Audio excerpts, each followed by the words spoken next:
Hello and welcome to the Home Staging Show. This is episode 2, season 2.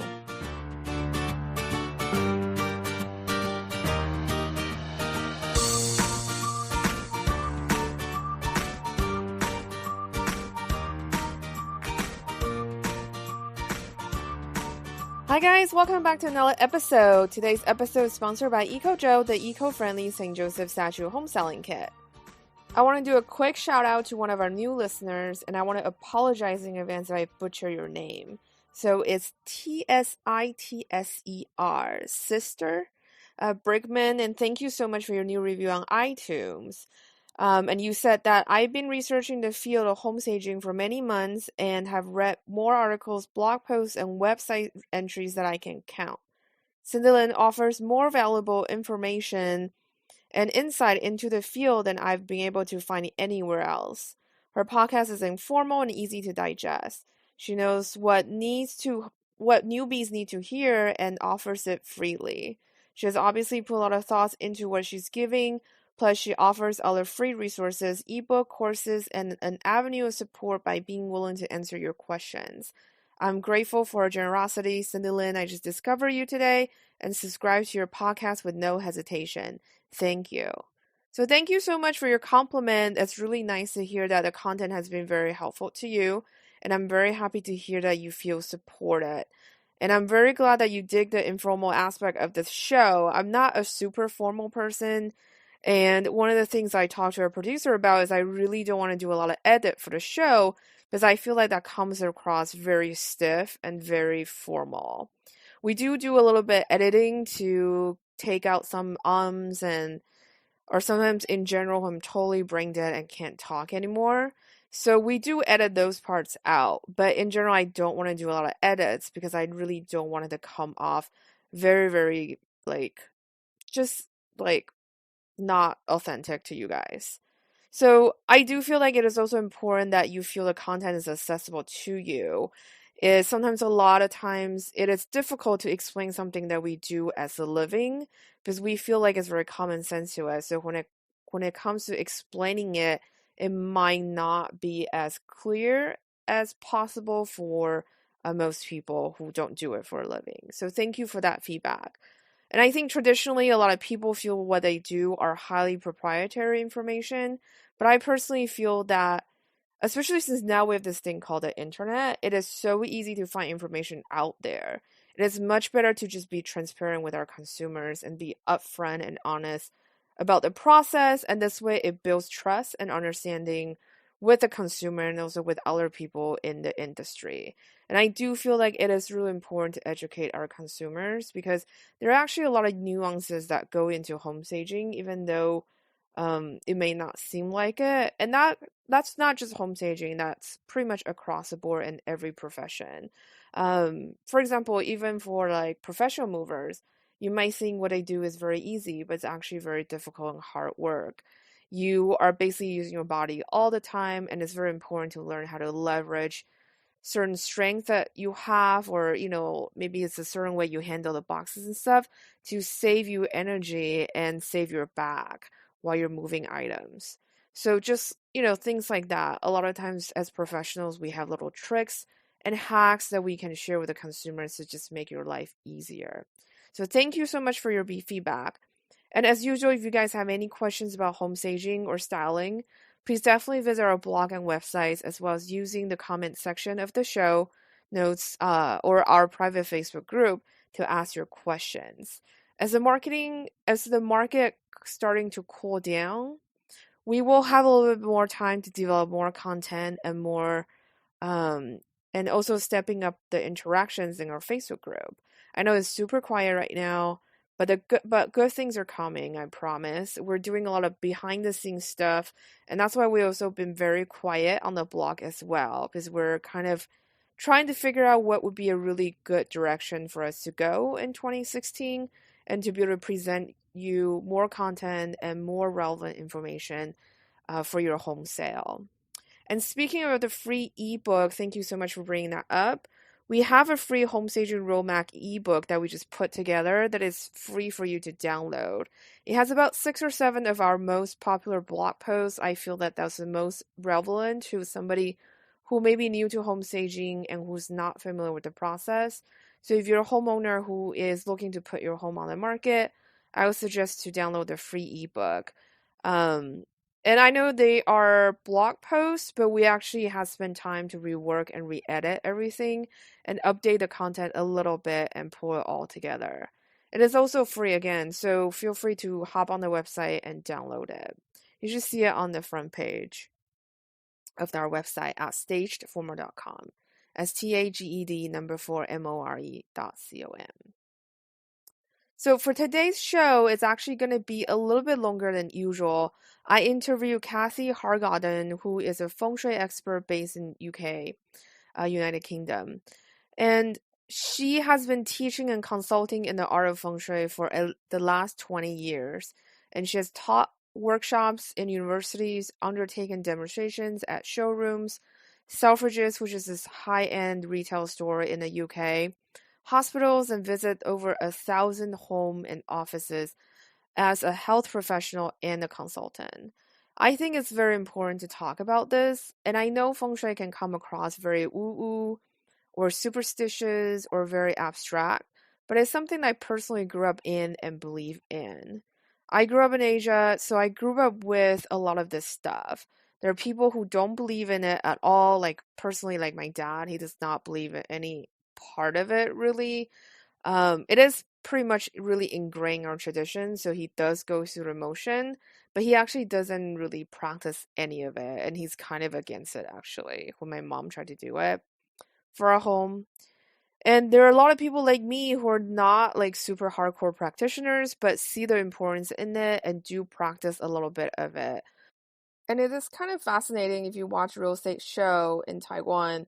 They actually talk about feng shui in addition to sale price, square footage, and all that stuff. So just imagine HGTV plus feng shui on top of it. So it is very ingrained in our daily lives. I do try to practice it when I do staging. I talk about on the show and also in our e-courses as well. A lot of times I really go by my intuition and also how I feel about the energy of the room because everyone really wants to live in a space that has good energy. Everyone wants to live in a space that feels open and airy and energetic, that will stimulate you, like in a productive environment or relaxes you in a private environment like a bedroom. So for me, it is actually kind of scientific and common sense, not something that's very superstition. And feng shui in Chinese, feng means wind and shui means water. So these are the two big components of nature as well. So I'm a big fan of bringing nature into your home. So that's why I also feel it's important to incorporate that in our staging as well. But we're not like very strict enforcer. Obviously, for staging, no one is living there. So some principles like you don't want the bed facing a doorway when you're living, but for selling, for staging, it's not a real concern since no one's going to be sleeping in the room. So again, for feng shui for me, it's a bit scientific and also just good common sense. For example, one of the feng shui principle is that your bedroom should not be right next to a bathroom or a kitchen.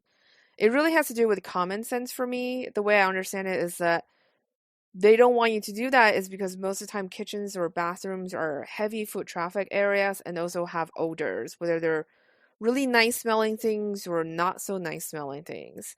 So naturally, you don't want your bedroom right next to it because your bedroom is where you come and rest and recharge for next day. So you want to have a peaceful sleep. That's why you don't want to be right next to a heavy foot traffic area or somewhere that can produce a lot of smell that can wake you up from your sleep. And in today's episode, me and Cathi really got into talking about the topic of feng shui and the differences between the Western world and the Eastern world, and also modern architecture, and how feng shui is kind of incorporated into it, even though we didn't really point that out. So I want you to listen to it with an open mind. I know when you hear it, you might feel like resistance to it, but I want you to keep an open mind because you might learn a few things or two. And more importantly, in this episode, we really talk about clearing the energy and decluttering. I know the D word, decluttering, is kind of a dirty word in staging, and it's also an overused word in staging as well. I feel like most of the blogs tell you, yeah, you should declutter and depersonalizing. There's definitely a lot of DDD in staging, but that's not just it.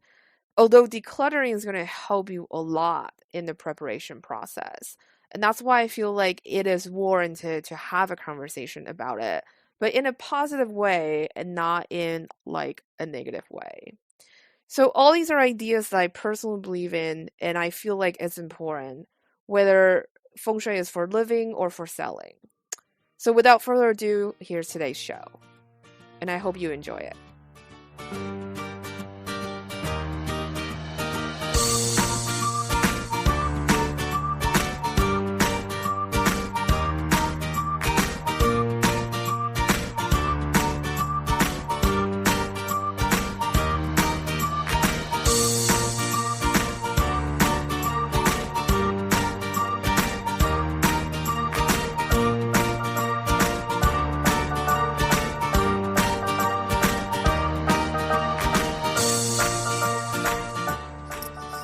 Hi, Cindy. Hi, Cathi. How are you?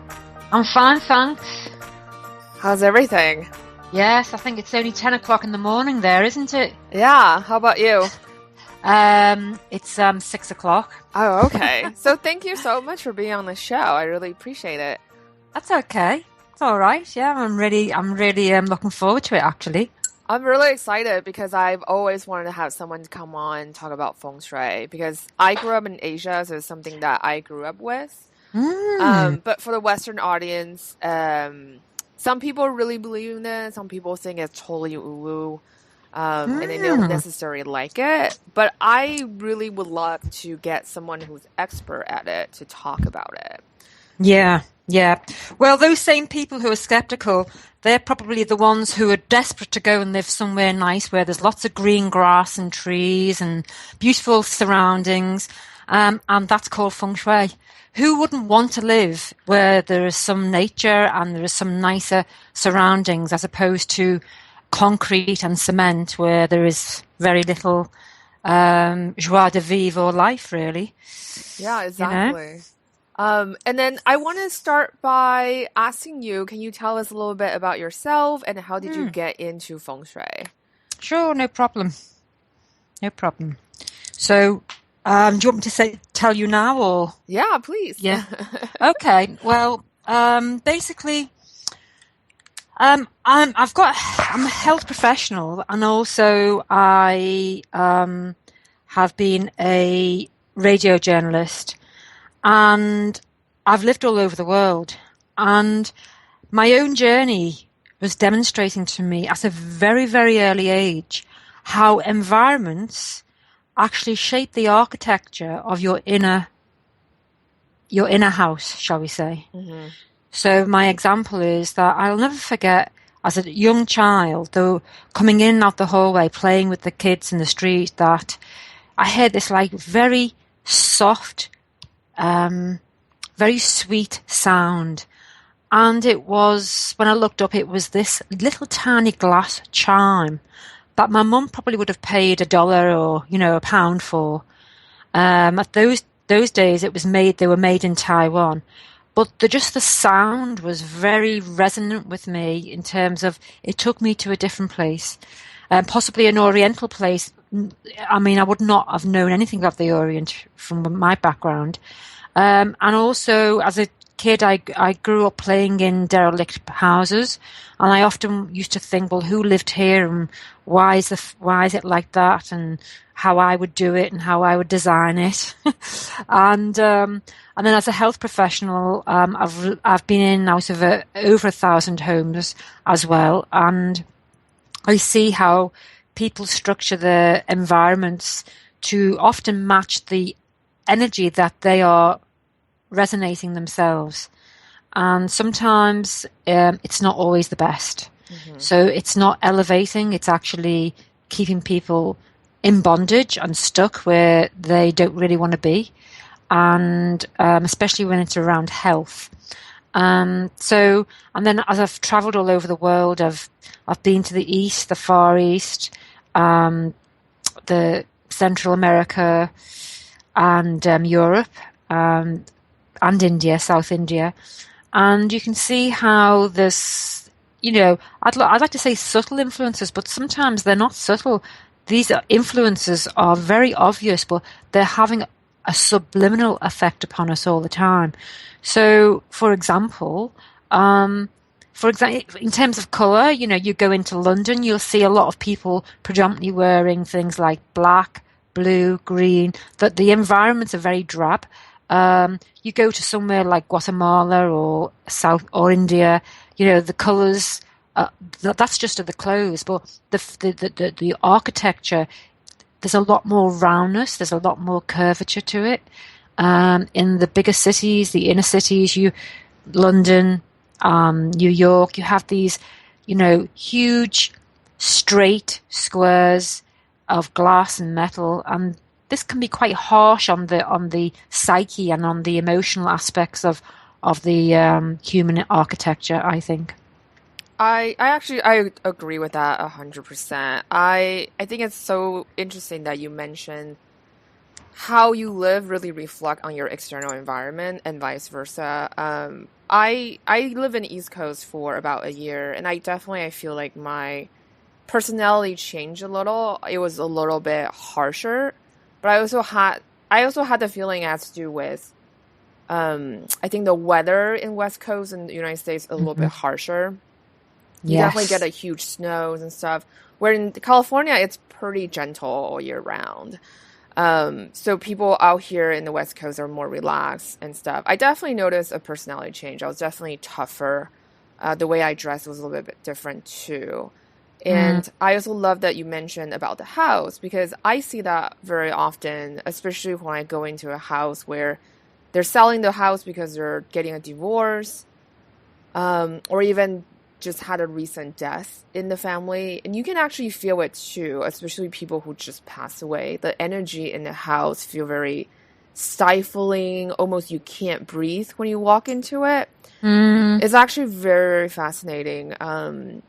I do believe, I don't know if it's because I grew up in Asia, and I grew up in kind of that background as well.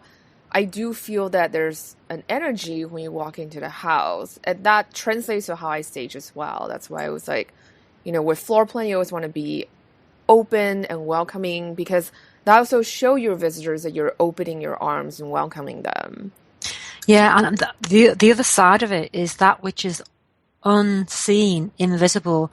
So you will have a lot of people, like we know, the property market right across the world is kind of crazy, and they go and they go in, they renovate a place, and they think, putting a splash of paint on it and a new kitchen in and a new bathroom, wham, bam, bam, that's done the job.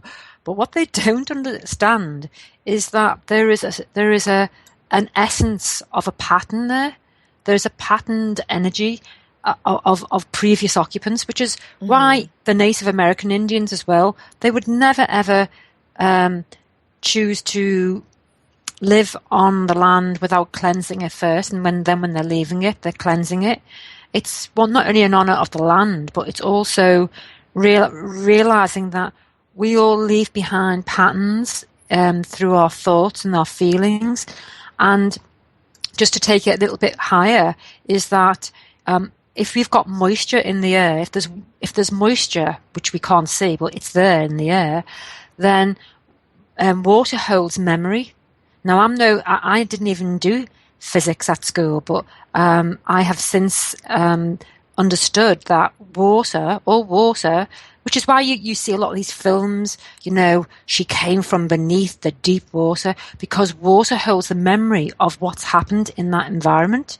So think about the patterns of thoughts and feelings that would be left behind in the moisture of the air of that property.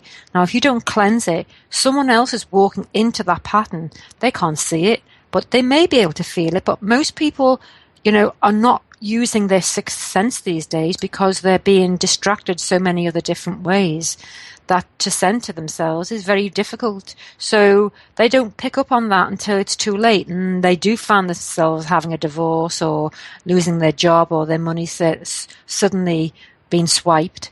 And I'm not saying it's all down to the property, but certainly in business or in personal relations, this is a huge area to consider. And who wouldn't want to ensure that they take care of themselves on that level in terms of environment, in terms of Feng Shui is also about timing. It's not just about space. So you're looking at being in the right place at the right time.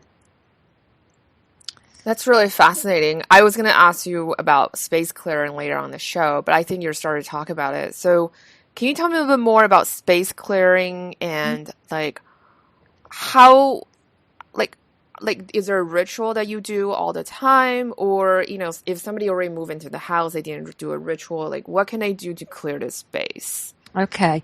Well, let me tell you the reality, what I've been doing all day today.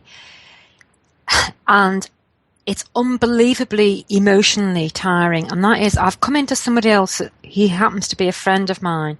He's gone away for 5 days and I cannot believe the state of the place. And I'm doing this as a favor because I think they've been living in this kind of mess for about 12 years. Mm-hmm. And I'm throwing away and letting go of, and I don't normally do this for other people because it has to come from them. But it's kind of interesting how, you know, emotionally draining, not only for the person doing it, but for anybody else coming in as well. So who doesn't really have any association with the subject matter, that is that which is being let go of. Now, before you do the space clearing, really you do need to tackle the clutter. And I noticed that one of the questions we do get asked is how to do that. And I would say do it in a measured way. Don't do it all at once because, once again, it comes back to the fatigue aspect, not just physically, but emotionally and mentally as well. Then when you've begun to let go of things, immediately you will feel differently. Mm-hmm. And I can't emphasize this enough. And for people listening, if you think all your stuff is crammed in drawers or crammed in a garage somewhere, that's not the answer neither. And for those people who've stored their life in some other self-storage unit, I mean, I've been into quite a few of those places recently, and there is a horrible cold feeling in them. And the feeling I get is that people have put their lives on hold, or there is a frozenness to it. And so I know somebody here in London, they've had their own mother's stuff in storage for about 15 years, and his own, and it's cost him 20 grand, £20,000, which, you know, is about $35,000. Mm-hmm. And this man hasn't got a place to live. Mm-hmm. And yet he could have bought himself something with that, but it's about not wanting to let go. And I see it more and more how people who hold on to things, they don't want to let go, nothing new is going to come in. Why? Because we as people will not allow space. Bruce Lee talked all about this, about allowing space, letting go of things and allowing space within yourself and within your environment so that you can learn new things and new people can come into your life and new ideas and new creativity so that there's a flow. So dealing with the clutter is most important. And you'll see in a lot of cultures right across the world that they don't have this clutter problem because they're not wealthy enough to acquire clutter. Mm-hmm. You know, so it seems to be quite a Western phenomenon actually, but I'm not saying I'm perfect. I'm guilty of it as much as anybody else, but I'm much more aware of it. And then when you have a space cleared, then you want to actually go into some of the rituals that you can do. So, for example, I've just left a place. I've used it. I created a beautiful space, and I have now managed to rent it. I've rented it out, and the feedback has been amazing. How they chose that space because of the feeling. And I have other properties as well. And I actually live in them first to create that nice space. And then people come along and want to live in it.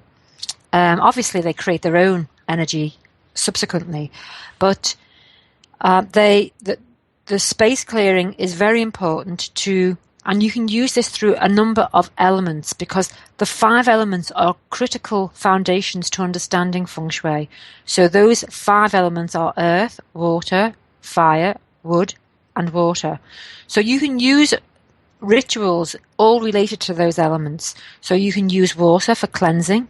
So you might want to spray the area with just water or with a hint of rosemary or sage, because rosemary was always used to cleanse and protect from unwanted qi, negative qi. And they used to use rosemary and tea tree in the hospitals up until the 1920s in this country, because not only is it a good antibiotic, but antiseptic, but it had a more kind of psychic resonance to it as well. Interesting. So I didn't know that. It is. Yeah. So then for people, you can do ways that are obtrusive or less intrusive into your life. So you can put in a bowl of salt, sea salt, in each of the rooms. Just a little, like a small cereal bowl, half of sea salt. Leave it there for 3 to 4 weeks, and the moisture will find its way into the salt, because salt is earth and water is absorbed by the earth. And so what it's doing is it's taking the moisture out of that room. Remember, the moisture in the room holds the patterns of the previous people. It's not about ghosts. It's not about there's a person like the Ghostbuster hanging in the corner now.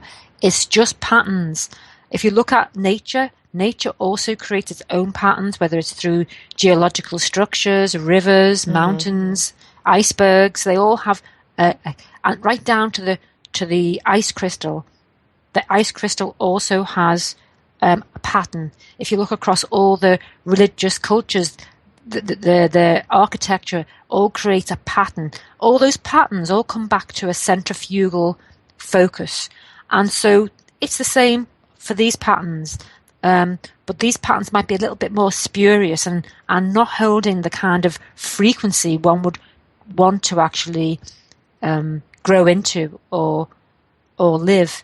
I mean, even I've said in some of the writings that I've done that even people who have maybe they've won the lottery or they've been very rich in that area, no one knows what people experience, even if they're very wealthy or rich, so it's best to cleanse it and start afresh with your own.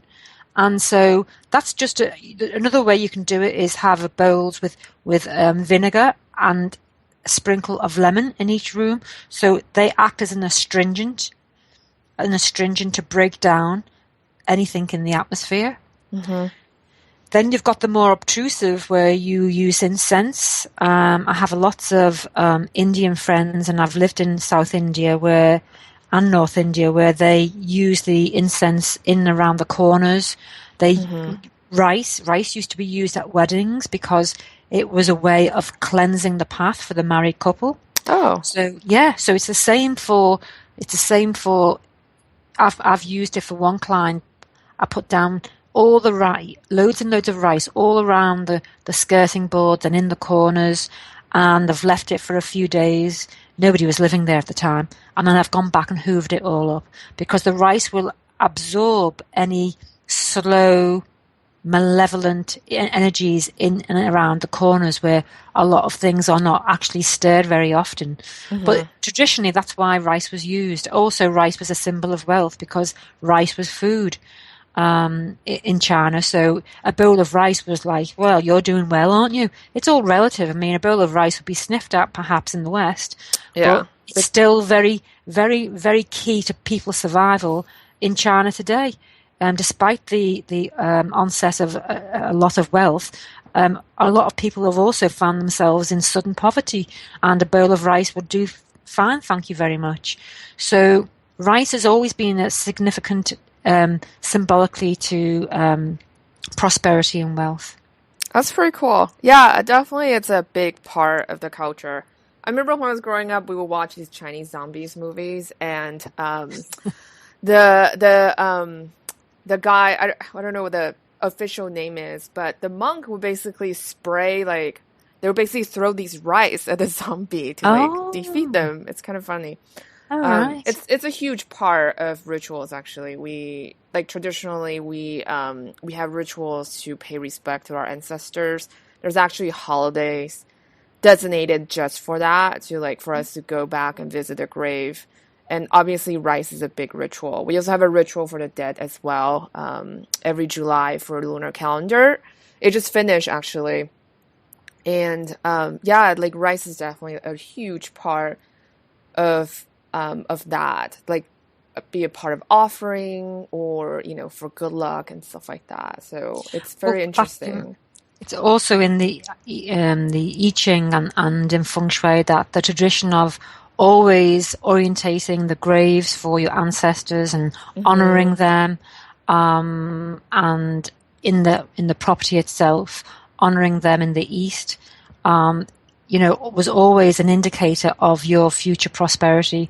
And, I hope they don't lose that, because it's not often found in a lot of other cultures where they continue to honor the ancestors long after they've left the mortal coil. Yeah, So I agree very much because it's huge part. I mean, I grew up in Taiwan. That's where I'm from. It's a huge part of our culture. Feng Shui for the dead is actually way more important than Feng Shui for the living that's right. Yeah. because it can impact the future generations, like their luck, the way they live their lives. It has very significant impact in our culture, and that's why also historically, you know, if you like any listeners, if you ever go to China, you will see like the emperor's tomb, for example. They're very, very important because they had to do with the future generation of that dynasty. That's Mm, why feng shui for the dead is incredibly important. And then so, for example, you know, when you bury someone, you had to pick the right time in the lunar calendar. yeah. Um, and the people who attend the funeral, like your closest family members, they had their birth date can't conflict with the time and the date of the burial as well because it has to do with people who are attending as well, like your closest family members to the So dead. that brings in the timing aspect. So there's an astrological aspect to feng shui Yeah. also, which I see that the rise of China, especially since 2003, their key years are 2003 to 2023, 20 years of steady expansion and growth and strength, and we can see that. Yeah, it's definitely very it's a very big part of our culture. And then like even for Chinese New Year, there are rituals at the temples, you know, like fighting for the first like the incense you like offer to the gods and stuff like that. It all has to do with fortune and luck. And some people feel I do see what you're saying because I do feel like for example my dad does not believe in any of that. So it is customary that you have the plaques of your ancestors in your home. But the feng shui for that is very, very important. Like, for example, it can't be behind a staircase. The staircases usually are dark and hollow. It's not solid.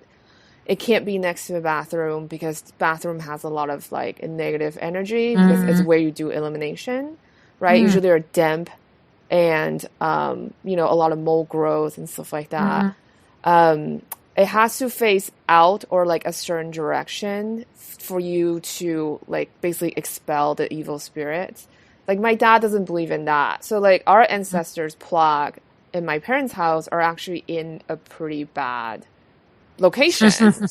And so my mom was very upset about that, but like, you know, it is what it But is. So even that aspect of it, though, if that appears too um, superstitious to people who are not of that ilk, nevertheless, I mean, I don't actually teach it from that because you know most of the people that I'm teaching don't come from that yeah. background, and although I've been to Chinatown all over the world in all the different major cities, and when I've asked about feng shui or I've asked for some of the objects, most people, they've said to me, "You probably know more than what we do," and that's because it was the actual essence of feng shui is quite an elitist form of education.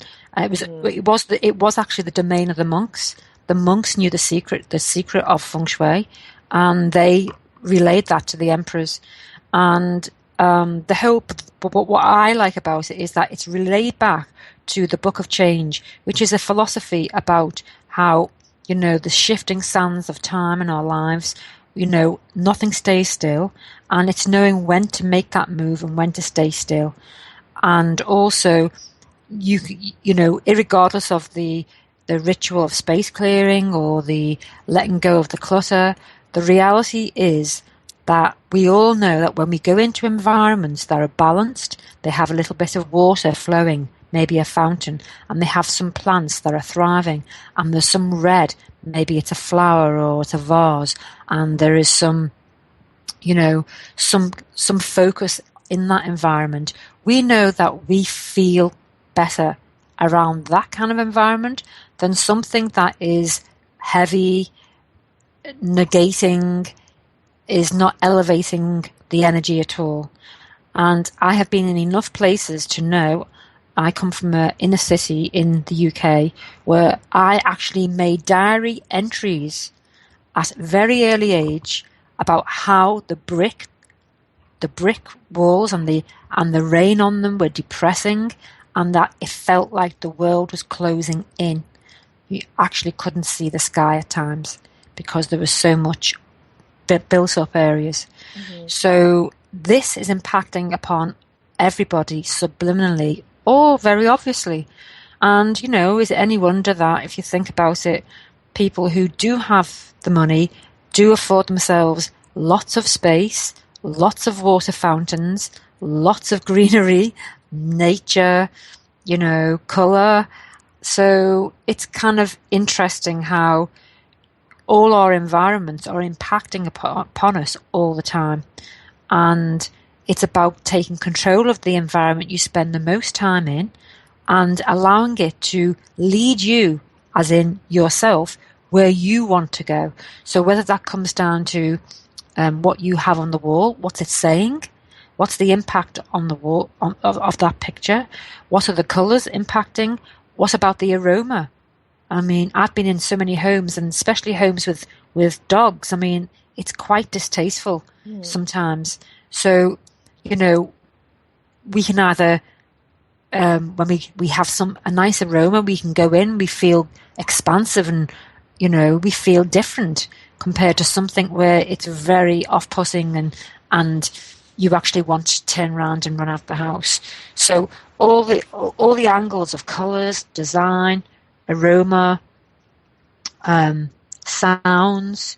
So remember my experience when I first started talking to you about the sound of this glass chime, and how the painting on it was very simple. It was not of the culture I came from, and I always held it in high regard, but it was something that I didn't intellectualize or express. It was within me, and I'm only getting an opportunity to speak about it now because now I relate what I'm doing now more and more to that very first awakening of how environments impact us. So if I was to say to people listening that, think of one thing when you were growing up as a child, one thing that still impacts you today that was in the environment. Was it a picture? Was it a sound?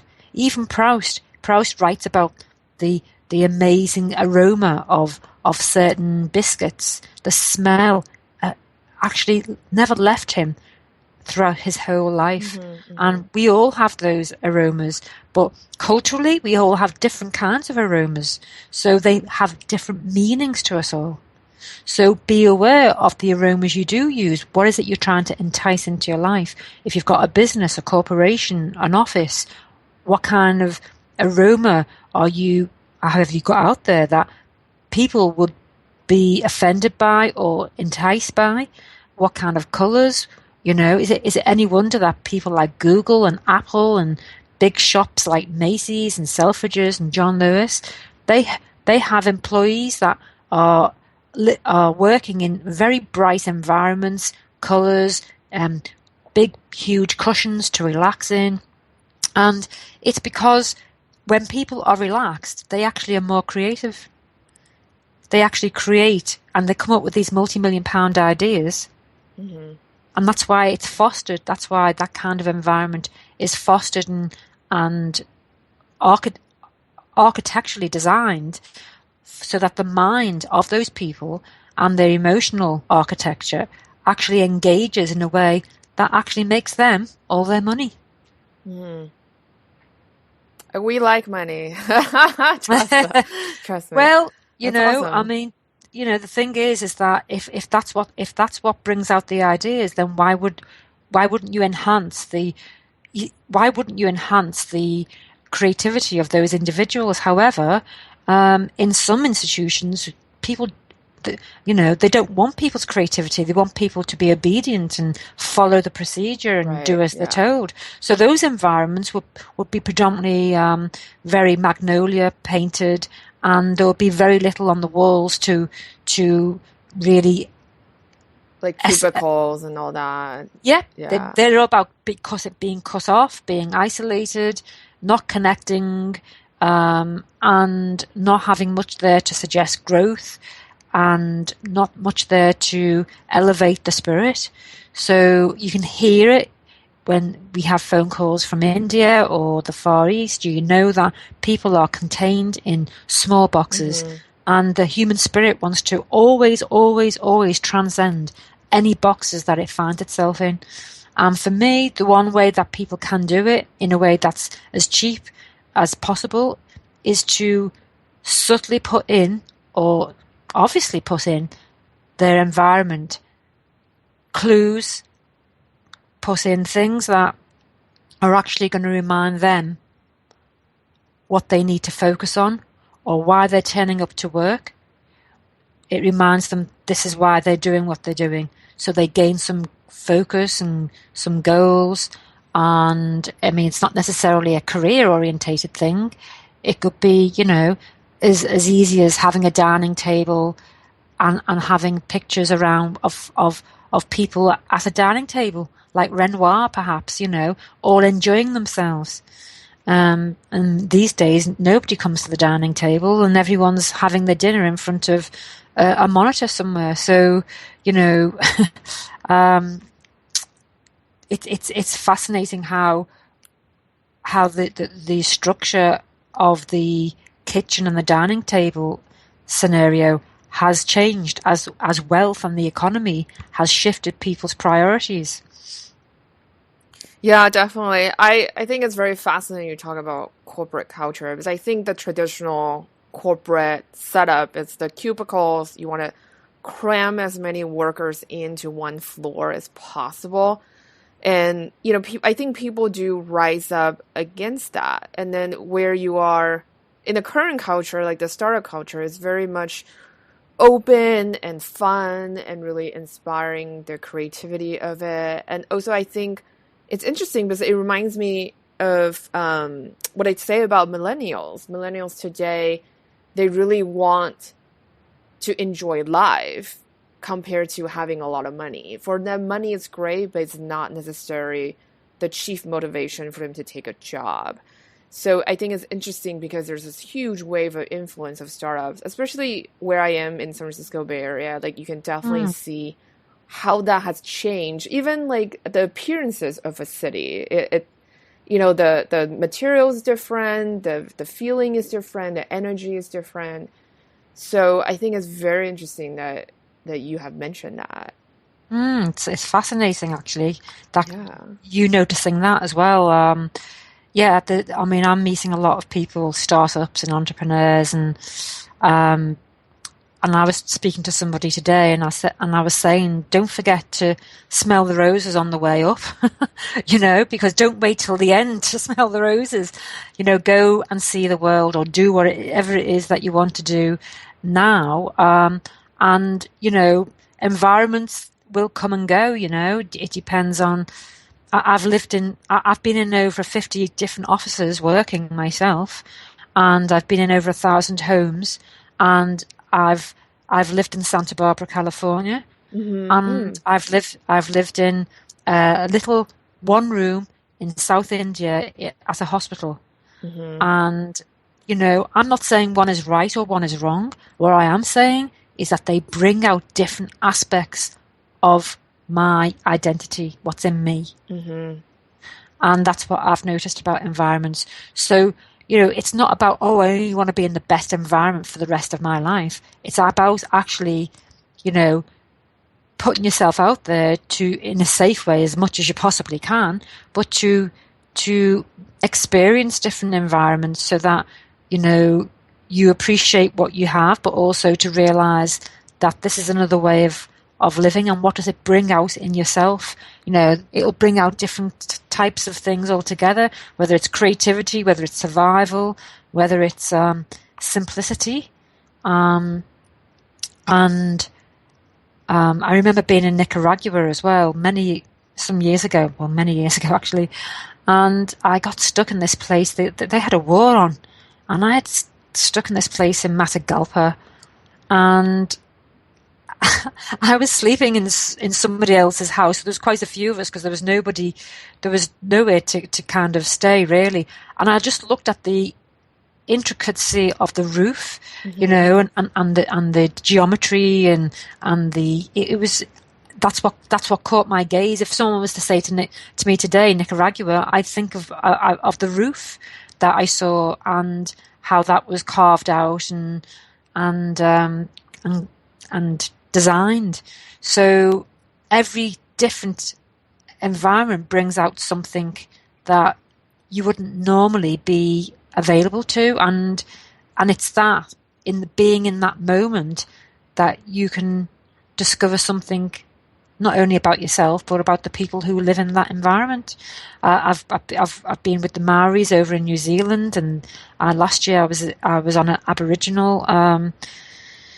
I don't know if you call them. It was Aboriginal land, and I've also spent time up with the Northern Native Americans in Northern Canada. Not deliberately. I didn't go out my way to be with people that don't live in the traditional way.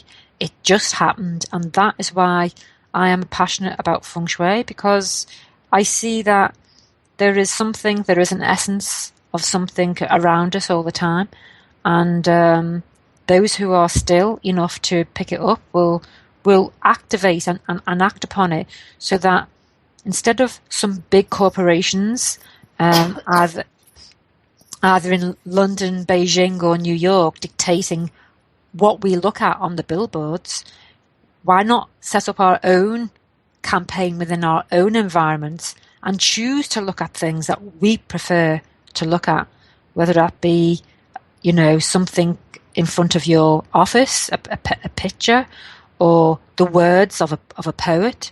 You know, be aware that everything that's around you is subtly and consistently giving you a message back to you. And that's why advertising and marketing is so, so important, because, you know, not only important, I don't mean important, I mean it's such a multi-billion pound industry. It's because our minds are up for rent. And who are you going to rent your mind out to? Are you going to rent your mind out to the big, the politicians of the day and the media of the day? Or are you going to discover that you want to own your own mind, and what you put in it and what you are influenced by is ultimately your choice? And that's why I like Feng Shui, because it's engaged me politically, financially, esoterically, spiritually, geometrically and design-wise, and I'm never ever not aware of how I'm moving into a place. Also, that's another aspect of Feng Shui, is how something moves you. When you go into a supermarket, they want you to look right, then they want you to look left. It's all previously designed so that they capture you. Well, why not create your own environment where you decide what you first look at and why that's important? And this Yeah. is very, very important for people who are ill, who are unhealthy or unwell, people, mental health problems. This is all, it's important for everybody, you know? It is. It's very important. I'm a firm believer of that, and that's why I think the primary mission of this podcast, for example, is really to help people to create a beautiful environment to live in, whether they're selling or they're decorating or styling their home for living. Because I think it's so important. The way you live externally really has to do with how you live internally. Which brings me to the question for you is that I noticed that you mentioned you also do internal feng shui. So can you talk a little bit more about that? Yes. I've been creating videos and meditations dealing with how people can relate to themselves on a cellular basis. So it's like cleansing their cells internally. Mm-hmm. I mean, I haven't read anything about this. I've just designed this as I have discovered areas of life for people who I visited who were ill. Mm-hmm. And but it's not just for people who are ill, it's for everybody. And I do a lot of visualizations, breathing exercises, sounds and mantras, basically to affect the resonance and the energetic delivery of what we're oozing out all the time within us. So I do exercises on how to connect with all the different organs in your body, how to make a connection with the billions of cells. It's all done symbolically through color, through sound, through aroma, Mm-hmm. and also not just visualization and breathing, but through the power of meditation as well. Right. So I talk people through that, and I give exercises for people to go off, and it's almost like an inner self decluttering internally through the mind, but also the emotional side, and also physically. Also, internal feng shui is related to the nutrition aspect. So each of those 5 elements represent a different 2 organs each of the body, Mm-hmm. and you can also eat in a way according to those 5 elements based on the colours of the foods and the timing of the seasons. So certain things you would eat, depending on where you live, obviously, you would eat the food that is local at that time in the spring, the winter, the autumn and the summer.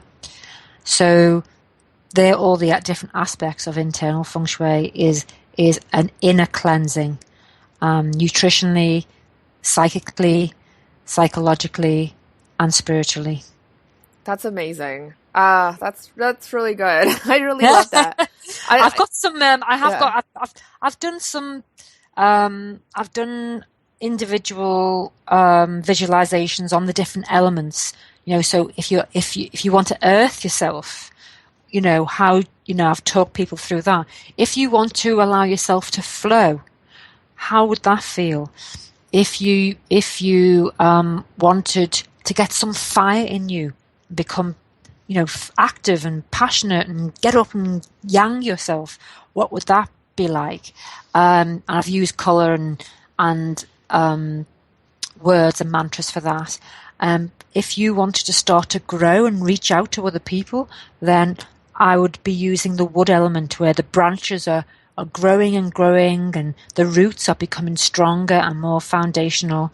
And then the metal element is all to do with the mind. And so, often it's the mind that really sends people over the edge, or it doesn't perform to the way it should. So once again, it's all yin yang in all of these elements. It's getting a balance. So it's actually with the metal, it's about quietening quietening the mind so that it leaves some space between the chopping, because metal is like a pair of scissors or a sharp sword. Mm-hmm. So I guess the cutting is what the mind does. It cuts things up. Mm-hmm. If you're presented with something, you immediately cut it up into little pieces to understand it or to conflict with it or agree with it. Or so how do you stop that process going on when it doesn't need to be doing that all the time? Interesting. So there's an exercise for that. So that's just to deal with the 5 elements internally. And, you know, it goes on and on, really. There's no end to what different exercises you could do to get yourself centered. And I also, because everybody is in a different place and everyone is going through a different aspect of their life, whether it's the different season, the thing is that no 2 Feng Shui consultations or coaching would ever be the same. There are no stock answers, because where that person is, so for example, say if it was yourself, you might have loads of fire because you're active. You may have loads of ideas, metal, lots of flowing with those ideas, lots of growing. But what you'll find with a lot of people who are very busy and they're successful as well is that they don't have the ability to enjoy the fruits of their labor. Mm-hmm. So in the cycle of the 5 elements, you have metal, which is the mind. It produces an idea. You float the idea. Then you grow the idea like the wood. And then you action it like the fire. And then after the fire is out, symbolically speaking, what have you got? You've got the fruits of all the action. And that's when you should be enjoying why it is you're doing all this in the first place. Right. Yeah, Does that make sense? No, I think it makes perfect sense. I think intention is very important, and I may have seen similar ideas in different cultures. Like in Indian culture, they have the doshas. You know, it's very like Ayurvedic. You know, people have it has to do with your core values, your constitution. That's the word I'm looking for. Like, for example, you mentioned about food. It just reminds me of my upbringing because my mom's parents, they were Chinese pharmacy. They're herbalists. They had a Chinese pharmacy. And I love lychee, but lychee is a fiery fruit. And I have a lot of fire in my constitution. So I can't eat a lot of lychee personally because it causes me to break out. It makes me feel agitated. It's a really good example of like how what we eat can really impact the way we feel, the way we, behave and stuff like that.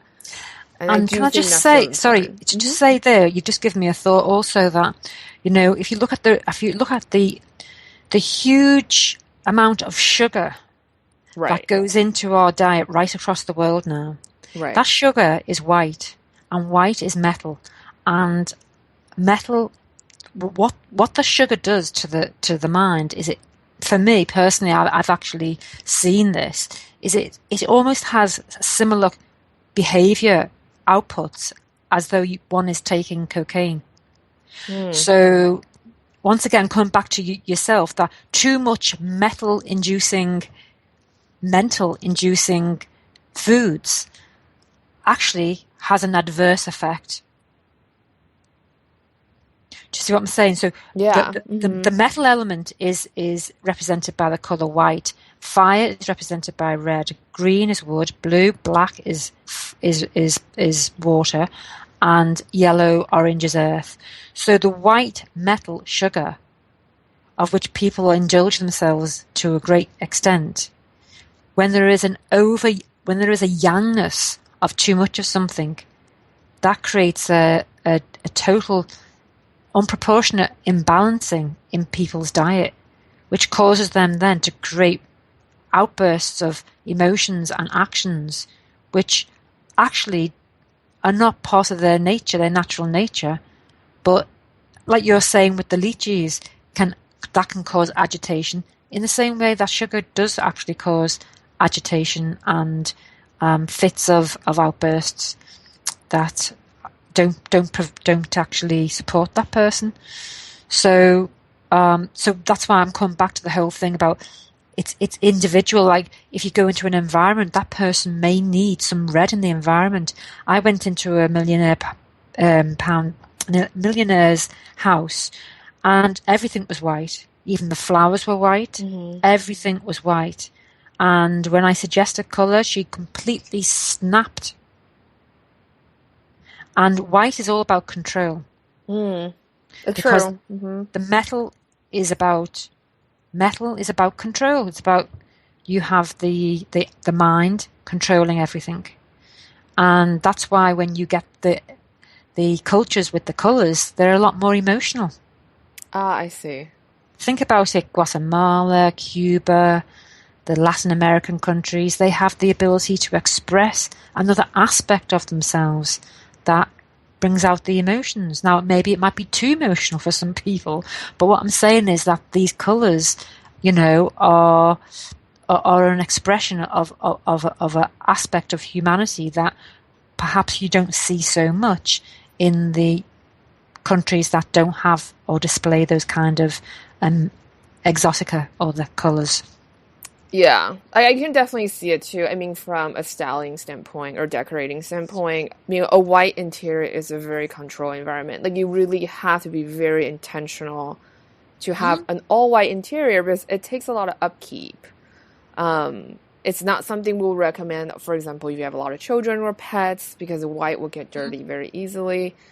And it just reminds me of, like that Bauhaus design style, for example. It's very minimalistic. Yeah. And I mean, it makes sense. It's, it's derived from a culture in Germany because it has to do with very controlled, very calculated, very meticulous kind of a design style. And it fits too with the time where everything was changing. The way it merges. It's very fascinating because you can apply the idea of feng shui to a very large environment, to a micro environment, like yourself and, your living environment, to like the city you live in and your block, the block that you live on. So I think it's all very fascinating how everything tied together. Yeah, it does. And there's nothing wrong with an all-white environment, especially if you want to control people. Yeah. Then you would have, if you were in a corporate or a call center, that's the kind of environment you'd want where people are, there's nothing to lift their heads up, there's nothing to raise their faces up to look at the walls because there's nothing on there. Now, in the context of yoga and the asanas, if you're not raising up your head and stretching the throat chakra or the heart chakra, then you're not engaging in an elevating pose, which actually makes you feel bigger, makes you feel a sense of awe, makes you feel uplifted. Yeah. If you've always got your head down, like in a lot of call centers have, then, and there's nothing to engage you on the walls, then that is about having people exactly where they want them. Right. And that's why in yoga poses, a lot of times the teacher will give you cues like really open up your chest because that helps to open up your heart chakra. And then when you're opening up the chest, you're relaxing your shoulder and you're elongating your neck and you're opening up your throat chakra. And that's why it's a very great thing. I mean, it's not only great physically, it's also really great mentally. I'm a huge fan of yoga. Yeah, so that's why all those asanas, they're all designed to actually shift the energy centers within the actual body. And it's the same for feng shui. What you're doing is you're shifting the centers in any building so that they flow better and they have a feeling of elevation and expansion. So any feeling of elevation, expansion will always make people feel a sense of, whoa, fantastic. This is great. A sense of wonder, a sense of being in awe.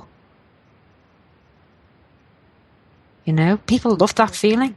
It's all about a feeling that people want to buy into. Yeah, and that's the same thing with selling houses. No one Yeah. wants to buy a dark, gloomy house that looks like, the haunted house, unless it's Halloween, right? People like that kind of stuff. But for the rest of 364 days, people want to buy something that's bright and airy and open and light. I mean, they've done scientific studies on it too. I've read studies about casinos actually.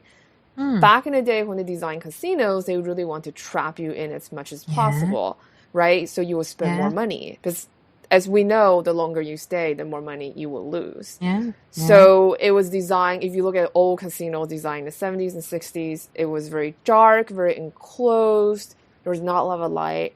But they actually did a study where where they put in sunlight, like natural light, like a skylight, for example, Okay. they noticed that people actually stay at those machines way longer compared to in a smoky and dark environment.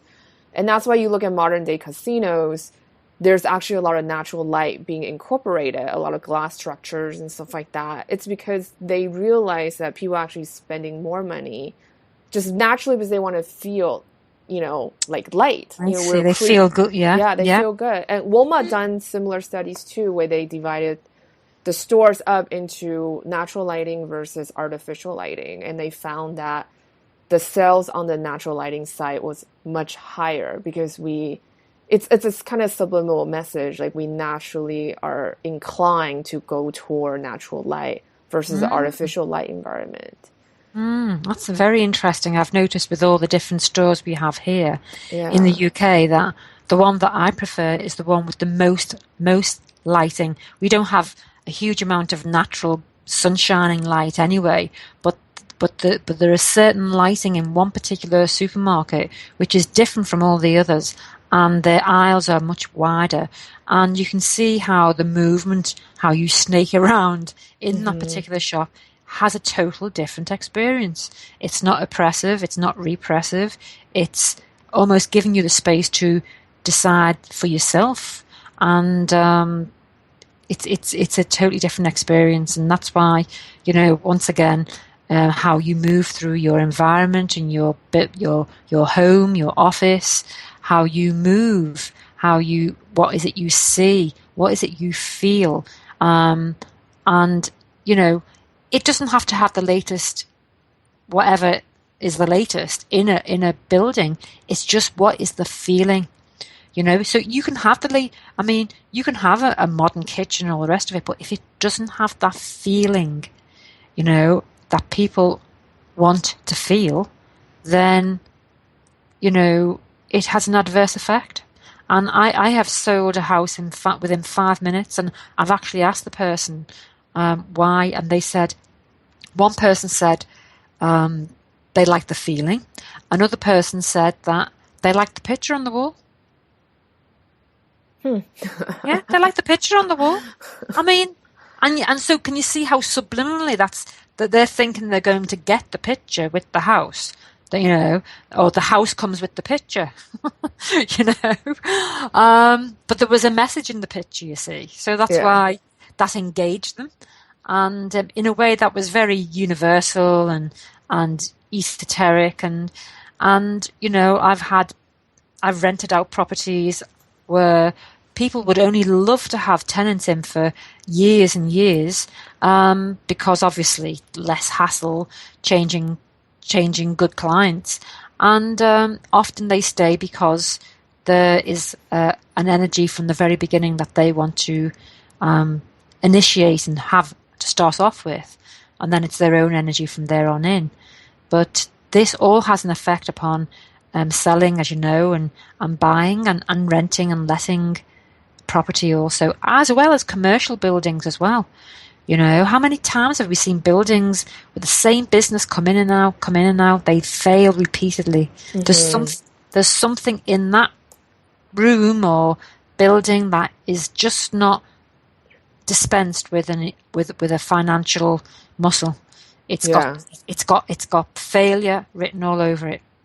Yeah, a lot of it reminds me, actually, this building in San Francisco downtown. And Bloomingdale, which is this huge department store, occupies it now. But there's this one section also across the street where they built the overhang really low. So when you're walking by, you definitely just feel this like invisible thing right above your head. Yes. And they have found that the stores in those spaces are not usually don't do very well, and they leave very quickly.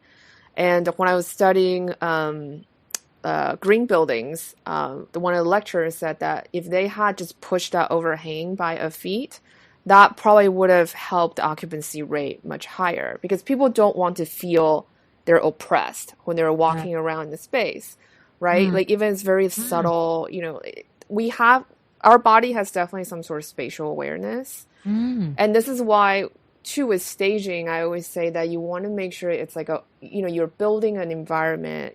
We have a staging course now that people can do self-paced online. And one of the things I really stress out is that when you're staging, you're really creating a lifestyle. You're selling, kind of doing invisible selling in a lot of ways, because you're building that atmosphere to make people feel at ease and relax. And that's what people want to feel in their homes. So you're creating this space. And I think it's very fascinating talking about all white interiors earlier, because that's definitely a huge trend right now. If you're looking at a lot of interior blogs, like Decorate, Mm. for example, or SF Girl by the Bay, everybody loves like that all white and black and white look. But as we talk about, it's very, very controlled, and most people don't live like that. So I think it's something that we kind of strive to be a little bit. Maybe I think especially in the Western culture, we're definitely surrounded by clutter. Mm. We just buy. There's a lot of materialistic things involved, and we want to live in a more minimal, or at least like shedding a few things that we don't need. And I definitely see that's kind of been an ongoing trend in the last few years, to strive to live with less stuff and then more intentions, kind of movement, which I think it's great. I think for our existing culture right now. Mm. Yeah. Yeah. And also, I think in a world where there is so much fluctuation, and so many distractions, that people also want, once again, to take control over the own little bit of space they may inhabit for X amount of years or whenever. And that is also another reason why that may be popular, is that, in many ways people don't have a control over the Mm-hmm. political procedure or the financial world, or even sometimes their own families. So, it's like, this is my bit of space where I can control and I can determine, if anything is going to distract me. So, but once again, I would also urge that, everything's in Feng Shui anyway, everything is about balance. So to only just kind of deal with one aspect of yourself, I don't think it makes for a balance. And I'm not saying minimalism and all white areas are not good, but I would certainly bring in textures and other ways to bring in an energy of fire and water. Mm-hmm. And as you know yourself, right across the Far East, and in throughout Europe, every piazza and square has water running, and water is synonymous with wealth. Mm-hmm. So this is really, really important aspect, and you can see that, I think, in some of the missionaries up and down the Californian coast, that they may have run dry now, I don't know, but usually there'll be a fountain somewhere, an expression of wealth and abundance, Mm-hmm. and that's why you get a lot of the the fish tanks and the fountains in a lot of the Chinese restaurants as well, Right. and the Vietnamese are the same, and in a lot of Vietnamese shops in England and Europe, you'll find they have their offerings at the front of the Mm-hmm. I was in Australia last year as well. The front of the shop, Yeah. so it's an expression of gratitude for all the wealth that will come through those doors on that day, which I think is a great expression to have. Yeah, no, I love it. I'm a big fan of ritual. because I think also growing up in that environment, and I had an opportunity to be in Macau earlier this year, and then even just any street, all the shops, they have a little mini altar by the side of their front Mm. door, and then you can see there's incense in them. It's the idea of paying respect to, whether your ancestors or your local gods. I think that's a very important aspect that's not really touched on in the Western culture. I have a funny story actually about that. Um, I was visiting Thailand some years ago, and because I come from a Western culture, it's Hmm. like what I noticed at the age of 18. I went across Bulgaria Hmm. hitching lifts, um, and Bulgaria there was nothing there, and I remember thinking, "Where's all the shops?" You Hmm. know, that was one experience, but the experience in Thailand, I'll never forget it. I can't remember where it was, up on the beach or somewhere, and I saw all these little lights in the far distance. I said, "Oh, come on, let's go. I think they're selling something over there."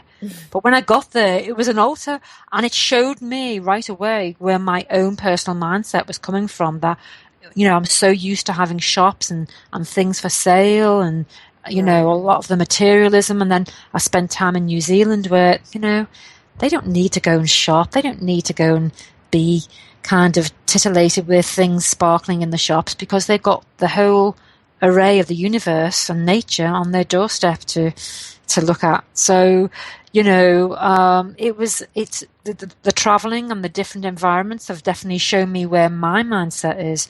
And I come from an Irish background, but I certainly, for one, know that at a very early age, I was creating my own rituals and rituals to honor the Christmas tree, rituals to honor something far bigger than me.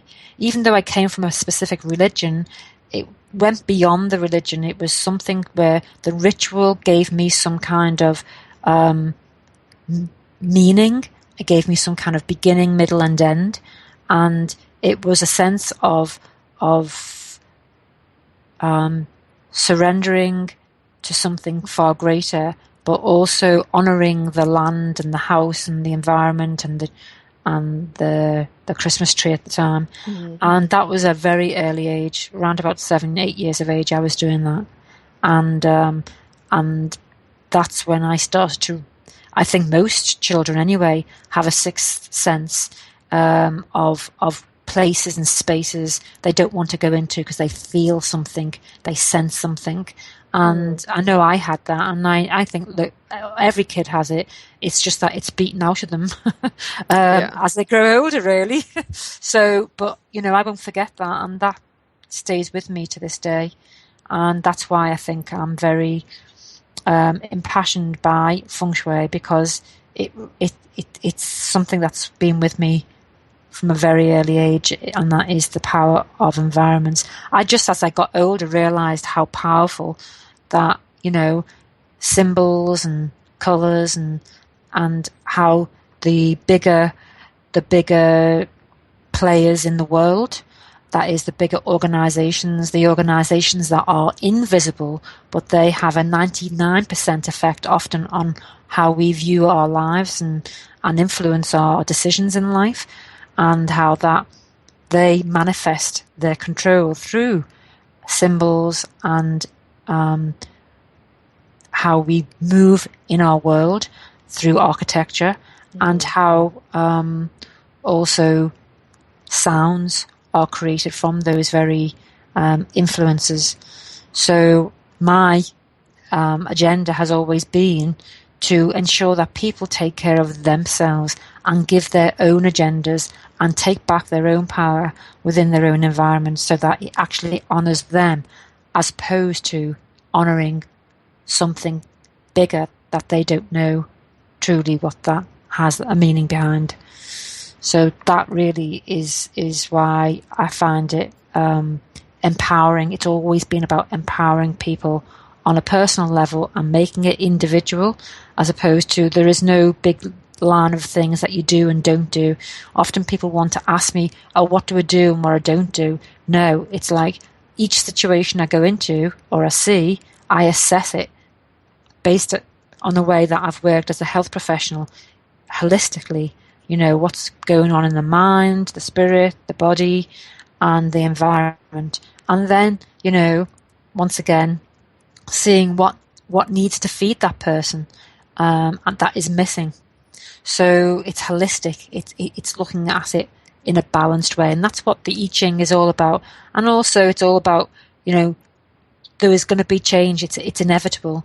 But if something's working, don't change it. And something that you want to change because you don't want it anymore, then change it. That's so amazing. It's all about change. It's all about change, and it's about space. That's internally awesome. And externally.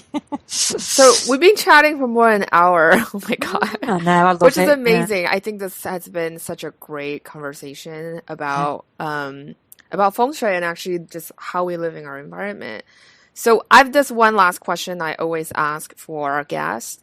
So what is the one tip you will always give to a homeowner when it comes to Feng Shui? Is that a homeowner who's about to sell or to buy, or just generally? Just generally. I would say that you make it your business and your duty to yourself that you, through the 4 seasons in life, you agree to let go of something within your home. And to continuously do that, so that your change and your movement through your life is with a smooth transition. And alongside of that, to also each season use one of those rituals, or you can go on to the other kind of directions I'm going to give you after this about how to space clear. Make sure you do that 4 times a year, so that you're letting go of your own self-defeating patterns or your own self-sabotaging patterns, of which we all have, because it's not always about other people's negative chi that we want to clear. It can be our own or our own family. So if you could do those 2 things for the space that you live in, whether you own a home or not, but everyone's living in a space of one form or another, those 2 approaches would at least ensure that you keep things moving in your life and that you don't get stuck, because it's the stuckness and the stagnancy that often creates the pain. That's so applicable to homeowners who are looking to sell too. I find out one of the things when I work with homeowners, one of the hardest things for them is to let go of their house, because not everyone is selling their house because of a happy occasion. A lot of times people are selling because, maybe their parents have passed away, it's an estate sale, or, they're going through a divorce, or they lost their home in a financial hardship or whatever. And a lot of times people really hold on tight to that because they associate their house as a huge part of their lives, which is true, because you build so many memories in your home that it is hard to let go. But once you figure out how to start letting that go, you're creating more space for yourself, for the new things, for the next chapter of your life. That's right. And one other I emptied a house that was owned in the family for 44 years. I was the only one that emptied it. Nobody else wanted to do it. And it took a year, but I know what that feels like, all that pain and everything. But what I did do, and I think is a really great closure on the whole space, is, and even if there has been negative things that have happened there, irregardless, one thing that you can really do to help yourself and the next person coming in is, for closure, is to thank the house for taking care of you in whatever way. Even if you are going through a split that's acrimonious or whatever, the fact is that no one knows that once you let go of that acrimony and the split, who knows what the next chapter in your life is going to bring to you. So you could be just thanking the land, thanking the space, and I think when you show that gratitude that the space has taken care of you,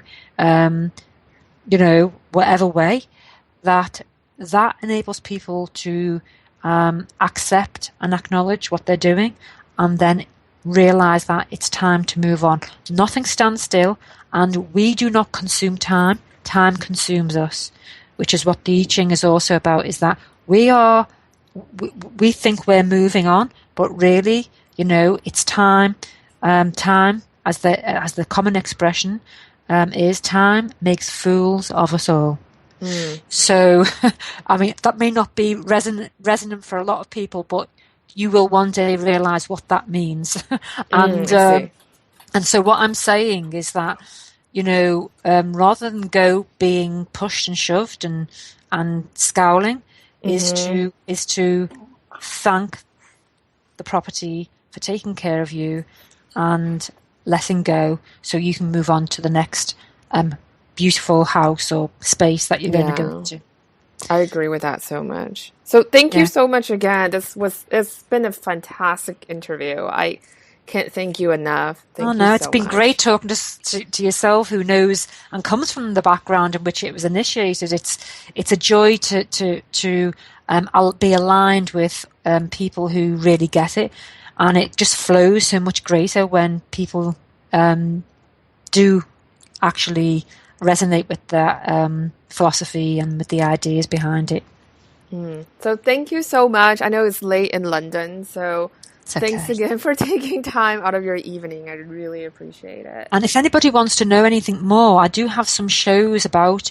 Um, um, I've got a webinar as well about 5 feng shui keys to attract a special relationship. It's all around relationships or wealth or health.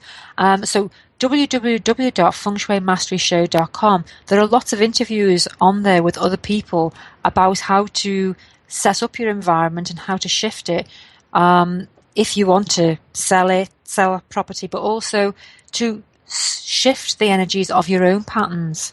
And that's a great resource, and people can subscribe onto there and get a free webinar called 5 Steps to Creating Wealth, thanks to Feng Shui.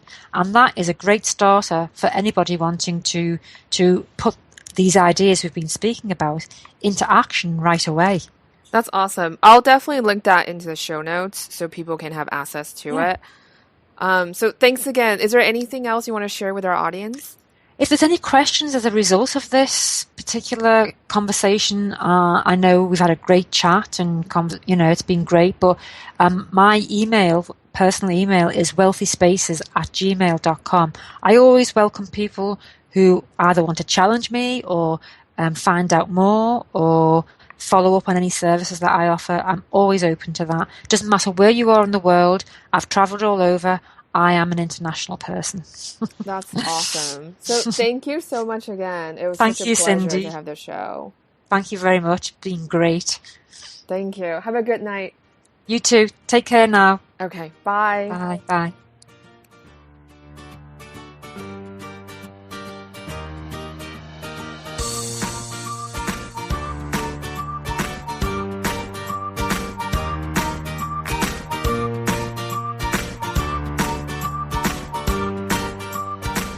So that's it for today's episode. How was it for you guys? I'm really curious to hear your feedback and thoughts on today's episode, and especially since it's something that is a little bit debatable in the real estate industry. Many people feel like it doesn't work. Many people feel like it really works.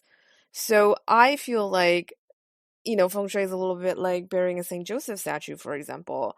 Either people really believe in it or they see it as a superstition. So if you feel like today's episode has helped you, I definitely want to hear about it.